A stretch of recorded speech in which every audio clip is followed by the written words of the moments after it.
கொல்கட்டால இவ்ளோ பெரிய அசம்பாவிதம் நடந்ததுக்கு ஒரு முக்கியமான காரணம் அந்த ஹாஸ்பிட்டலோட பிரின்சிபல் தான். அவர் மட்டும் அவரோட ஸ்டூடண்ட்ஸ், பேஷண்ட்ஸ் எல்லாத்தையுமே ஒழுங்கா பார்த்துக்கிட்டு இருந்தாருன்னா இவ்ளோ பெரிய அசம்பாவிதம் நடந்திருக்காது. அவரை முதல்ல இங்கேருந்து வெளிய அனுப்புங்கன்னு சொல்லிட்டு அந்த காலேஜோட ஸ்டூடண்ட்ஸே ஒரு மேசிவான ப்ரொடெஸ்ட் வைக்கிறாங்க. இவரு அந்த இடத்துல இருந்து தூக்கி எறியப்படுறாரு. சந்தீப் கோஷ், டாக்டர் சந்தீப் கோஷ்ங்கிற ஆர்ஜிகர் மெடிக்கல் ஹாஸ்பிட்டல் காலேஜ் அதோட பிரின்சிபல் வெளியே அனுப்பப்பட்டு கொஞ்ச நேரத்தில் இன்னொரு ஒரு ஆர்டர் வருது. அவர் பக்கத்தில் இருக்கக்கூடிய இன்னொரு ஒரு கவர்மெண்ட் காலேஜுக்கு, மெடிக்கல் காலேஜ் அண்ட் ஹாஸ்பிட்டலுக்கு வந்து பிரின்சிபலாக அனுப்பப்படுறாருன்னு. இன்ஃபேக்ட் அந்த மெடிக்கல் காலேஜ் ஹாஸ்பிட்டல் வந்து ஆர்ஜிகர், இந்த மெயின் ஹாஸ்பிட்டலை விட பெரிய ஹாஸ்பிட்டல். It's even more கிராண்டர். என்னடா அது, இவர் ஒரு கேவலமான ஒரு ஆளு, இவர் வந்து இங்க இருக்கிற ஸ்டூடெண்ட்ஸுக்கு ஏகப்பட்ட தவறு வச்சிருக்காரு, அவரோட பிரச்சனைகள்னால தான் இன்னைக்கு ஒரு பொண்ணு உயிரிழந்து நம்ம நின்றுட்டு இருக்கோம், அவரை வெளியே அனுப்பணும்னு பார்த்தா பக்கத்தில் இருக்கக்கூடிய இன்னும் பெரிய ஹாஸ்பிட்டலுக்கு அவர் பவருக்கு மாறுறாரு. இந்த சந்தீப் கோஷ் அப்படிங்கிறவரு சாதாரண ஆள் கிடையாது. இவருக்கு ஏகப்பட்ட ரகசியங்கள் தெரியும். அதனால தான் இவரை எப்படியாவது பாதுகாக்கணும்னு அங்க இருக்கிற கவர்மெண்ட்லாம் பாத்துக்கிறாங்கன்னு சொல்லிட்டு ஏகப்பட்ட தியரிஸ் இன்டர்நெட்ல ஃப்ளோட் ஆயிட்டு இருக்குது. சந்தீப் கோஷ், டாக்டர் சந்தீப் கோஷ், இந்த பேரை ஞாபகம் வச்சுக்கோங்க. ரொம்ப வருஷத்துக்கு நம்ம பேச போறோம். இந்த காலேஜோட பிரின்சிபல் ஒரு 10 லிஸ்ட் அங்க இருக்கிற ஸ்டூடெண்ட்ஸ் கிட்ட இவர் மேல என்னங்க உங்களுக்கு கோவம்னு கேட்கிறப்ப அவங்க 10 பாயிண்ட் வச்சுக்கிறாங்க. 1 பாயிண்ட் 2 பாயிண்ட்ல 10 பாயிண்ட் வைக்கிறாங்க. அந்த 10ல எதுவுமே இப்போ நடந்த பிரச்சனை கிடையாது. இவர் முதல்ல இருந்தே என்னென்ன தப்பு பண்ணியிருக்காருன்னு சொல்லிட்டு ஒரு 10 பாயிண்ட் வைக்கிறாங்க. அது போக என்னன்னு பாத்தீங்கன்னா இவருக்கு பயங்கரமான கான்டாக்ட் இருக்குது, என்னானாலும் வந்து அதனால தான் அவர் பவர்லயே இருந்துட்டு இருக்காரு. இப்போ சிபிஐ இவரை கூப்பிட்டு டெஸ்ட் பண்ணிட்டு இருக்காங்க. ஆனா அதெல்லாம் மீறி அவர் வெளியே வந்துருவாரு பாருங்க, அவர் எதுவுமே பண்ண முடியாது அப்படின்னு சொல்லிட்டு ஒரு குட்டி ராஜாவா இன்னைக்கு கொல்கட்டால இருந்துட்டு இருக்கக்கூடிய சந்தீப் கோஷ் யாருங்கிறதா இன்னைக்கு வீடியோல நான் உங்ககிட்ட டீடைல்டா சொல்ல போறேன். So let's get started. Hello everyone, நான் Madan Gowri and hello my dear MG squad.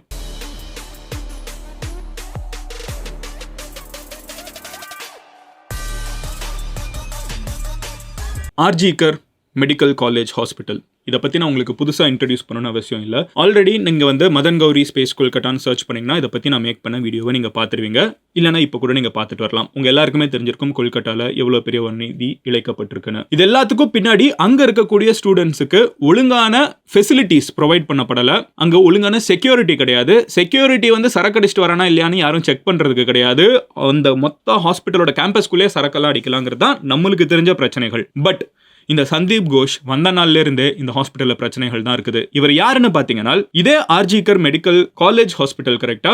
So இவர் இதே காலேஜ்ல இவர் படிச்சிருக்காரு. 1994 வந்து இவர் பாஸ் அவுட் ஆயிருக்காரு. 2021 இதே ஹாஸ்பிட்டலுக்கு இவர் பிரின்சிபலா திரும்பி வராரு. இவர் வந்த இடத்துல பாத்தீங்கன்னா வந்த வேகத்துல என்ன பண்றாருன்னா இவரோட காலேஜ் படிச்சுட்டு போன காலேஜ்க்கே திருப்பி வந்து பிரின்சிபலா வர்றதுல ஸோ வந்த உடனே என்ன பண்றாருன்னு பாத்தீங்கன்னா இந்த காலேஜோட ஃபங்க்ஷனிங்ல அவருக்கு நல்லா தெரிஞ்சிருக்குது. அங்க இருக்கக்கூடிய முக்கியமான ஸ்டூடெண்ட்ஸ் எல்லாத்தையும் கூப்பிட்டு வச்சுக்கிட்டு அதுல இவருக்கு ஏற்ற மாதிரி ஒரு 4-5 ஸ்டூடெண்ட்ஸை பிக் பண்ணி வச்சுட்டு அவங்க எல்லாரையும் ஒரு போர்டு மெம்பரா உருவாக்கிடுறாரு. இனிமே இந்த காலேஜ்ல என்னென்ன நடக்கும்னு இந்த போர்டு தான் டிசைட் பண்ணுவாங்கன்னு ஒரு ஸ்டூடெண்ட் போர்டை வந்து ஒரு கேடயமா யூஸ் பண்ணிட்டு இவர் என்ன பண்றாருன்னு பாத்தீங்கன்னா காலேஜ்ல இருக்கக்கூடிய ஒரு ஹாஸ்டல் பெட், எனக்கு இந்த விண்டோ கிட்ட இருக்கிற பெட் எனக்கு ஹாஸ்டல்ல இருந்தா நல்லா இருக்கும்பான்னு சொன்னா அதுக்கு 100 ரூபாய் தா அப்படின்னு சொல்லி வாங்குற காசுல இருந்து எக்ஸாம்ல ஃபெயில் ஆயாச்சு, இந்த மெடிக்கல் எல்லாம் பாத்தீங்கன்னா பாஸ் பண்றது கொஞ்சம் டஃப் தான்.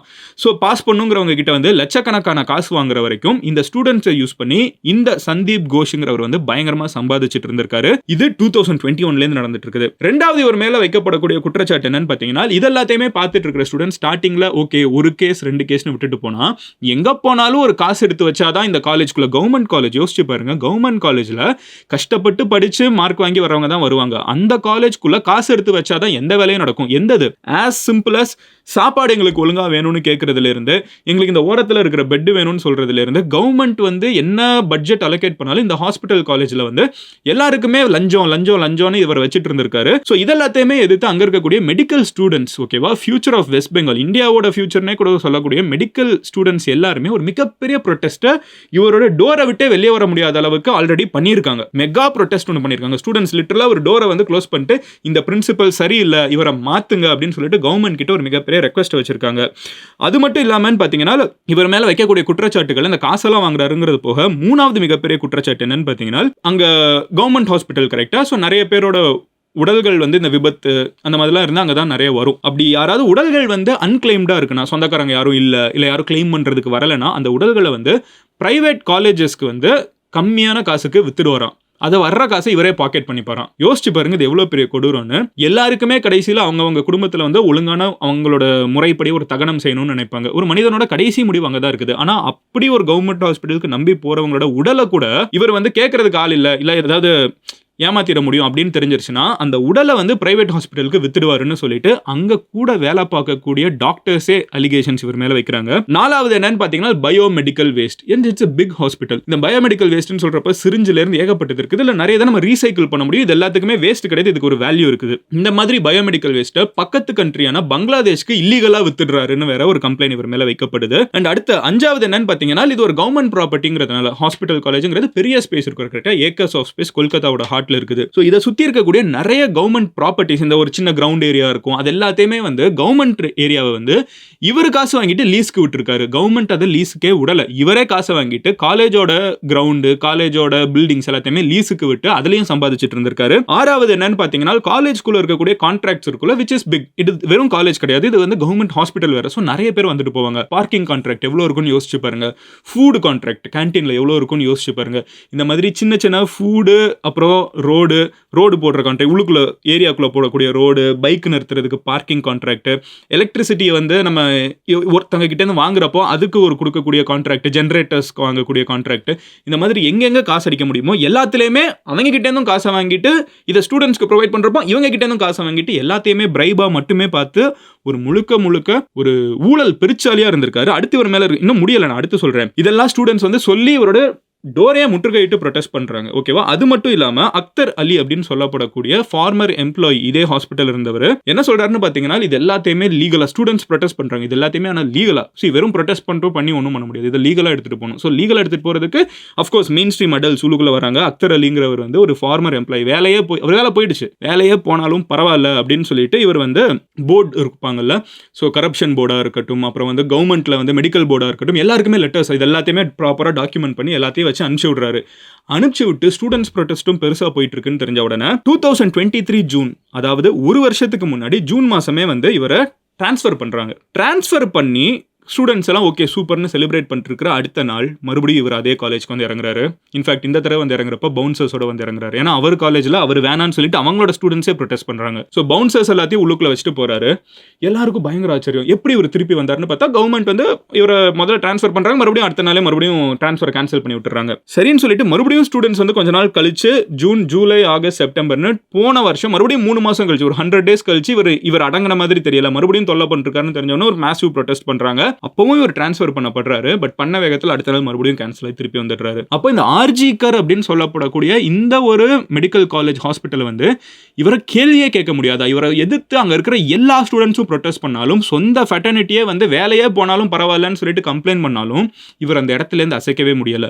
அண்ட் இதோட உச்சகட்டம் என்ன அப்படின்னு பாத்தீங்கன்னா, இப்போ ரீசெண்டா இந்த இந்தியாவே உழுக்கிற மாதிரி ஒரு கேஸா இது ஆனதுக்கு அப்புறமும் இப்போ அவர் மாத்தப்படுறாரு.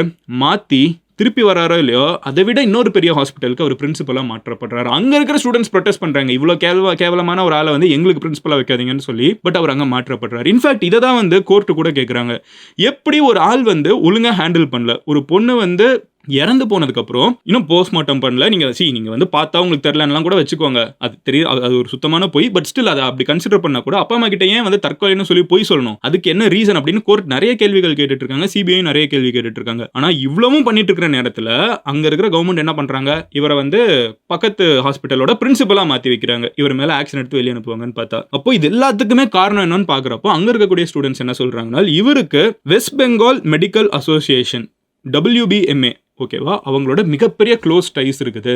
ஒரு சொசைட்டியில் ஒரு பெரிய ஆள் ஆயிட்டாருன்னா அவர் எதுவுமே பண்ண முடியாது. ஏன்னா இவங்களுக்கு அவங்களோட ரகசியம் தெரியும், அவங்களுக்கு இவங்களோட ரகசியம் தெரியும், யாரையும் விட்டு கொடுக்க மாட்டாங்க. அதனால தான் இவர் எதுவுமே பண்ண முடியலன்னு சொல்லி அங்கே இருக்கிற ஸ்டூடெண்ட்ஸ் சொல்றாங்க. இன்ஃபேக்ட் இந்த கேஸில் கூட பார்த்தீங்கன்னா எஃப்ஐஆர் வந்து 12 மணி நேரம் கழிச்சு தான் ரெஜிஸ்டர் பண்ணியிருக்காங்க. அப்பா அம்மா கிட்ட வந்து தற்கொலைன்னு சொல்லி போய் சொல்லியிருக்காங்கன்னு சொல்லிட்டு ஏகப்பட்ட விஷயத்தை குழப்பி வச்சிருந்தாலும் இவர் மேலே இன்னமுமே எந்த ஸ்ட்ராங்கான ஆக்ஷனும் அங்கே இருக்கக்கூடிய லோக்கல் கவர்மெண்ட் எடுக்கலை. ஏன்னா இன்னும் வெயிட் பண்ணிருக்காங்க for new information to come on, இதை ப்ரூவ் பண்ணணும் அப்படிங்கிறதுல இன்னும் உட்காந்துட்டு இருக்காங்க. அப்படியான இவரை காப்பாற்றணுங்கிறதா மிகப்பெரிய கேள்வியாக இருந்துட்டு இருக்குது. இதுக்கு நடுவில் நீங்கள் ஒரு விஷயம் பார்த்தீங்கன்னா, ஒருவேளை இந்த ஸ்டூடெண்ட்ஸ் எல்லாம் இவ்வளவு கஷ்டப்படாமல் இருந்திருந்தாங்கன்னா, ஒருவேளை அங்கே இருக்கக்கூடிய செக்யூரிட்டி பட்ஜெட்டில் ப்ராப்பராக செக்யூரிட்டிலாம் அலாட் பண்ணப்பட்டிருந்தாங்கன்னா, ஒருவேளை அங்கே இருக்கிற சிசிடிவிலாம் ஒர்க் ஆகிடுச்சுன்னா, சிசிடிவி இங்கே இருக்குது ஒர்க் ஆகலை, செக்யூரிட்டி இருக்காங்க ஆனால் வேலை பார்க்கல, ஸ்டூடெண்ட்ஸுக்கு ஃபெசிலிட்டி இருக்குது ஆனால் ஸ்டூடெண்ட்ஸ்க்கு கொடுக்கப்படலை, இது எல்லாமே பிரச்சனை. இது எல்லாமே கடைசியில் மூலாதானம் எங்கே போய் விழுகுதுன்னு பார்த்தீங்கன்னா இந்த பிரின்சிபல் மேலே தான் வந்து போய் விழுகுது. டாக்டர் சந்தீப் கோஷ் அவர் வேலையை ஒழுங்காக பார்த்துருந்தார்னால் இப்போ நடந்திருக்கிற நிறைய தவறுகள் தவிர்க்கப்பட்டிருக்கலாம்ங்கிறது தான் ஸ்டூடெண்ட்ஸோட மிகப்பெரிய கோபமாக இருக்குது. அவர் தாம் பாக்கெட்டை ஃபில் பண்ணிக்கணுங்கிறதுக்காக அவர் அலட்சியமாக இருக்க இன்னும் ஊழல் பெருச்சாலியா எல்லாரோட காசையும் திருடி கடைசியில் எங்கே போய் இந்த காலேஜை நிறுத்தி வச்சிருக்காருங்கிறது தான் அங்கே இருக்க ஸ்டூடெண்ட்ஸோட மிகப்பெரிய குமுறலாக இருக்குது. இந்த ஒரு சந்தீப் கோஷை பற்றி நான் உங்ககிட்ட சொல்லணும்னு நினச்சேன். நிறைய பேர் எங்கிட்டயும் கமெண்ட் செக்ஷனில் கேட்டுட்டு இருந்தீங்க. ஸோ அதனால தான் இந்த ஒரு வீடியோ. லைஃப்பில் நம்ம எல்லாருமே ஏதாவது மிஸ்டேக் பண்ணலாம். பட் எவ்ரி மிஸ்டேக் முடிஞ்சு நம்ம ரியலைஸ் பண்ணுறது ஒரு ஆப்பர்ச்சுனிட்டி ஃபார் அவர் செல்ஸ் டு சேஞ்ச். எப்பவுமே சேஞ்ச் ஆக மாட்டேன், நான் இதே தான் பண்ணிட்டே இருக்கேங்கிறவன் வந்து சீரியஸாக ஒரு மனுஷனே கிடையாது. இந்த சந்தீப் கோஷ் வந்து மனுஷன் மாதிரி எனக்கு தெரில. 2 தடவை காலேஜ்லேருந்து மாற்றப்பட்டு சொந்த ஸ்டூடெண்ட்ஸே ப்ரொட்டஸ்ட் பண்ணி அதுக்கப்புறம் எவ்வளோ சான்ஸ் கொடுத்தாலும் திருந்தாத ஒரு ஆளை வந்து எப்படி இவங்க வந்துச்சு மேனேஜ் பண்ணுறாங்கன்னு எனக்கு சுத்தமாக புரியலை. நிறைய நேரங்களில் இந்த மாதிரி வாத்தியார்கள் தான் மாணவர்களை வந்து கெடுக்கிறது. மாணவர்களை வந்து டீச்சர்ஸ் நிறைய டைம் வந்து சொல்லுவாங்க என்ன ஃபிஷ் மார்க்கெட் மாதிரி இருக்குன்னு. Sometimes even teachers create a fish மார்க்கெட்டுங்கிறது தான் யதார்த்தமான ஒரு விஷயம். And this is a best case for it. உங்கள் ஃப்ரெண்ட்ஸ் யாராவது வந்து இந்த ஹாஸ்பிட்டல் நியூஸை ரொம்ப க்ளோஸாக ஃபாலோ பண்ணுறாங்கன்னா அவங்கக்கிட்ட இதை ஷேர் பண்ணுங்கள். நாளைக்கு உங்களோட ஒரு வீடியோவில் பார்க்குறேன். Bye. Take care.